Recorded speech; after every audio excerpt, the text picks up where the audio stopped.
Olá pessoal, hoje nós vamos dar uma dica a respeito da utilização dos elásticos intermaxilares no tratamento ortodôntico.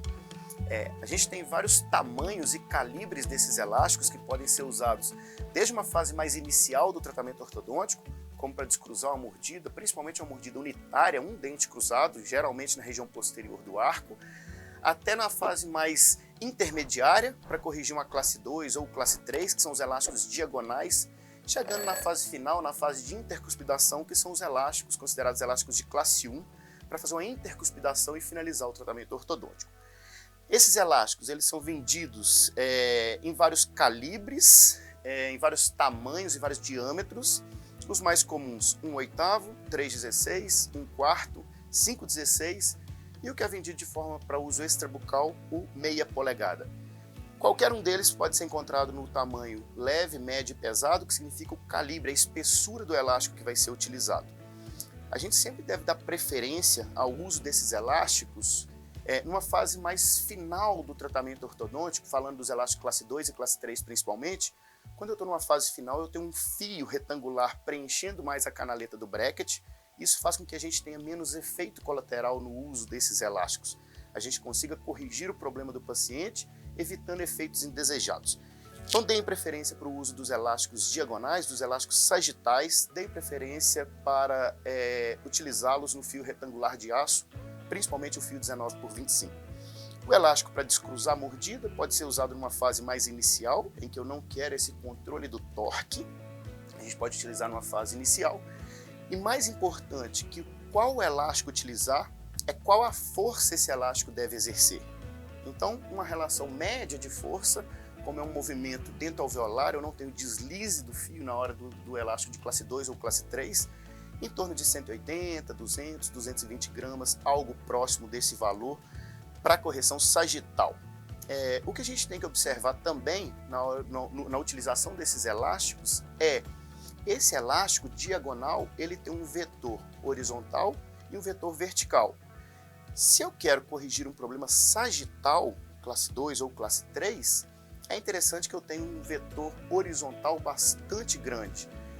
Algumas dicas para isso são colocar o gancho ponta-bola, ao invés de colocar para cervical no arco superior, no uso do classe 2, colocá-lo para oclusal, e o mesmo no inferior para o classe 3. Outra ideia seria utilizar esses elásticos até o segundo molar, deixando um vetor mais horizontal. Eu particularmente gosto de utilizar o elástico mesmo levando a mecânica até o segundo molar. Eu gosto de utilizar até o primeiro molar, visto que por não ser a ponta, a extremidade do fio, a gente tem uma ancoragem maior no apoio desse primeiro molar. Tudo bem? Vamos mostrar um caso clínico do consultório, um caso bastante interessante que se utiliza o elástico desde a fase inicial até uma fase mais final do tratamento ortodôntico, chamando a atenção de alguns detalhes e algumas variações no uso do elástico do padrão, uma variação do padrão. Então vamos lá, esse paciente ele tem um crescimento bastante vertical, paciente dólico-facial, uma mordida aberta anterior, um giro horário da mandíbula, o que mascara a classe 3 esquelética por causa desse crescimento do terço inferior da face. E intrabucal a gente tem um paciente classe 3 de molar. Apesar do molar direito e esquerdo apresentarem a classe 3, o canino do lado esquerdo apresenta uma relação de classe 2, o que vai fazer com que a gente use o elástico do lado direito em classe 3 e do lado esquerdo em classe 2, visto que durante a finalização eu vou buscar preferencialmente a chave de canino.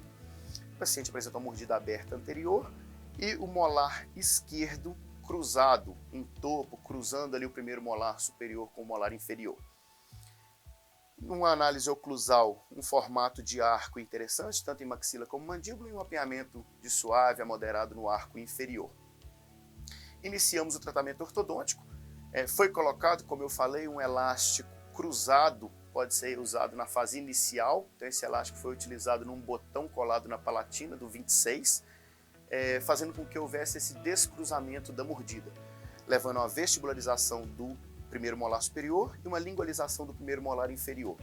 Esse elástico utilizado foi o elástico 3/16 médio. Muitos falam comigo, professor, eu já li que o ideal seria um elástico 1/8 quando é de um dente ao outro.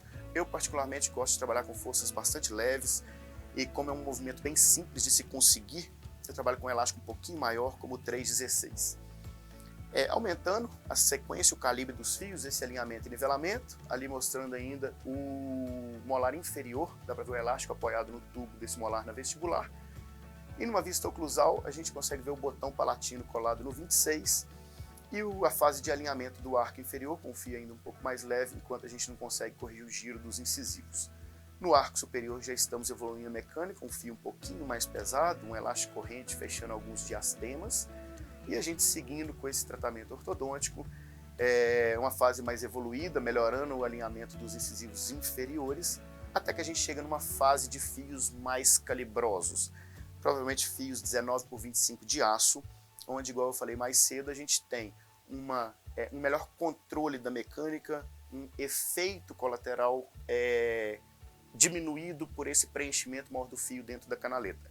Do lado direito, o elástico de classe 3 e do lado esquerdo, o elástico de classe 2. E a gente pode falar, professor, tem alguma coisa diferente do convencional? O elástico está apoiado do canino ao pré-molar, ao invés do canino ao molar, tanto do lado da classe 3 como do lado da classe 2. Como eu falei com vocês, o interessante é que a gente sempre visualize a direção de força que está sendo imposta no tratamento. Quando eu trago esse elástico, do molar para o pré-molar, eu aumento o vetor vertical. Como é um paciente que apresenta uma tendência à mordida aberta, aumentando o vetor vertical, ao mesmo tempo que eu vou corrigir na classe 3 e a classe 2, eu vou ajudando a fazer a intercuspidação e diminuir essa abertura de mordida na região anterior. Seguindo o tratamento, ainda com o uso dos elásticos, os caninos, tanto do lado direito como do lado esquerdo, assumindo uma posição mais favorável de classe 1 e a linha média se coincidindo. Aí mostrando o alinhamento, feito o alinhamento completado do arco superior e inferior, e depois que eu corrijo a fase de classe 2 e classe 3, depois que eu corrijo o problema sagital, a gente entra no elástico de intercuspidação. Aqui a gente está fazendo um elástico de intercuspidação 1/4 médio. Professor, mas 3 dentes não seria o 3,16? Começo sempre com uma força mais leve, se necessário eu aumento o calibre desse elástico, aumento a força desse elástico. E depois eu passo para a intercuspidação dessa forma, que eu particularmente gosto mais. Ao invés de usar o elástico triangular, eu uso o elástico sem fazer a abertura triangular, sendo que as duas extremidades estão presas no arco inferior e o superior está passando as duas partes do elástico sobre o gancho do canino. Por que isso? Porque dessa forma eu tenho vetores mais verticais, principalmente no arco inferior, do que quando eu trabalho com o elástico triangular. Se necessário, a intercuspidação mais na posterior, a gente pode lançar a mão do elástico não só na região de canino, e pode lançar esses elásticos para a região de pré-molares também, como a gente consegue ver nos slides. Então, como o paciente era um paciente severo, um paciente dólico facial severo, a gente realizando essa intercuspidação, muito importante agora, está fazendo a intercuspidação, vamos remover os elásticos aos poucos, nunca vamos tirar esse elástico de uma vez para poder aumentar a estabilidade. Esse elástico colocado dessa forma, eu trabalho com um elástico maior, porque não significa que eu preciso colocar mais força. Eu estou pensando exclusivamente no vetor de força mais vertical nessa fase de intercuspidação, que seria o elástico de classe 1. Agora eu já estou removendo-os paulatinamente, ele estava usando 2 elásticos de cada lado, passa para um elástico em cada arco, linha média coincidente, caninos em classe 1 e aí o caso finalizado. Então a gente tem o canino em classe 1, linha média coincidente, o fechamento da mordida anterior, que era aberta no início, e o paciente o resultado final. Comparando antes e depois, paciente inicial com a mordida aberta bastante severa, uma relação posterior do arco no sentido sagital bastante deficiente, um resultado satisfatório, e na face, um resultado no sorriso e um resultado no perfil. Tudo bem, pessoal? Um abraço para vocês, ótima ortodontia a todos, com uso de bastante elástico.